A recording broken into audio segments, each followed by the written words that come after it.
ကျန်ဖန်ကိုပြောအောင်နေရတာဆိုတာဒါပဲတော့ဒါပဲဒီတော့ကိုကြည့်ပြီးမှသဘောတွေကြနေပါပြီကျွန်တော်က handmade soap လေးတွေပေါ့နော်တဘာဝစပ်ပြာလေးတွေကျွန်တော် handmade soap လေးတွေကိုကျွန်တော်ကလည်းထုတ်လုပ်ပြီးရောင်းချခဲ့တဲ့သူဖြစ်လို့ကိုမျက်နှာကို subscribe တော့ပုတ်လို့မရဘူးเนาะဒါ coffee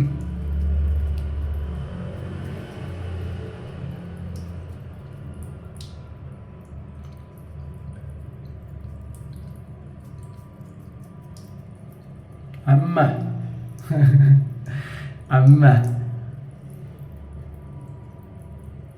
မျက်နှာစိတ်ထုတ်တာပေါ့နော်မျက်နှာစိတ်ထုတ်တဲ့နီး subscribe ပေါင်းတဲ့နီးပါနော် subscribe ဆိုတိုင်းဒီလိုမျက်နှာပြီးပို့လို့မရအောင်နော်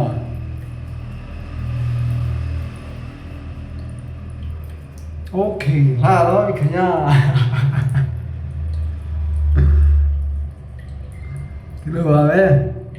ကျန်ဖန်ကိုပြောအောင်နေရတာဆိုတာဒါပဲတော့ဒါပဲတကယ်လို့ coffee အမုန်းမရှိဘူးဆိုရင်ကျွန်တော်ပြားရည်တော့ဆန်ကျွန်တော်ထမင်းစားတဲ့ဆန်ကိုညှစ်နေအောင်ထောင်းပြီးမှလည်းပေါင်းတင်လို့ရတယ်နော်သူ့ရဲ့ကောင်းကျိုးတွေကတော့အခုခေတ်စားနေတာမှလည်းချက်ချင်ပြီးတော့ရင်အဲ့ဒါတွေကိုမေးကြည့်လို့ရတယ်ညကျွန်တော်ပြောတော့တကယ်တူကောင်းတယ်လို့ပဲပြောပြမယ်ပေါ့နော်ကောင်းတယ်ဒီလိုဒါကောင်းတယ်စိတ်ထုတ်တဲ့နီးပေါ့နော် coffee ရကြတော့ဆန်ကကြတော့ကျွန်တော်တို့အသားရည်ကိုတင်းစေတဲ့နီးပေါ့နော်ဆန်ကျွန်တော်ပြောတဲ့ဆန်ကိုရေစိမ်ထားပြီးမှညစ်နေအောင်ထောင်းမယ်ထောင်းပြီးတော့လူလေးပေါင်းတင်မယ်15မိနစ်20လောက်ပေါင်းတင်ပြီးတော့လုပ်မယ်ဆိုတော့သူကတော့မျက်နှာတင်းစေတယ်မျက်နှာကြည်လင်စေတယ်ကျွန်တော်ခုလုပ်တဲ့ coffee ကြတော့မတွေ့လေဆိုတော့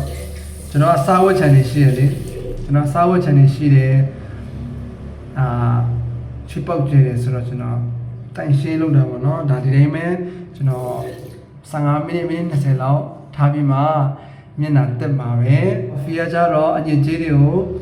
မကောင်းတဲ့ညစ်အကြေးစီတွေစားဝတ်ချန်တွေကိုတက်တာပြောက်ကင်းစေတယ်ကျွန်တော်ပထမပြောတဲ့ဆန်ဆက်ပြဆန်ကိုစိတ်ပြီးမှပေါင်းတင်တာကြတော့မျက်နှာကိုတင်းရင်းပြီးမှကြည်လင်စေတယ်ပြိုက်ကြတော့ကျွန်တော်ဝတ်ချန်နေရှိတာရောင်ရမ်းတာလေးရော့ကျစေပါတယ်လို့ကဲအားလုံးလည်းလာခြင်းကျွန်တော်တို့လုပ်ကြည့်ကြပါနော်ကိုဟာနဲ့ကိုရုံနဲ့ကိုကြည့်ပြီးမှသဘောတွေကြနေပါပြီအားလုံးပဲမင်္ဂလာရှိတဲ့နေ့လေးဖြစ်ပါစေ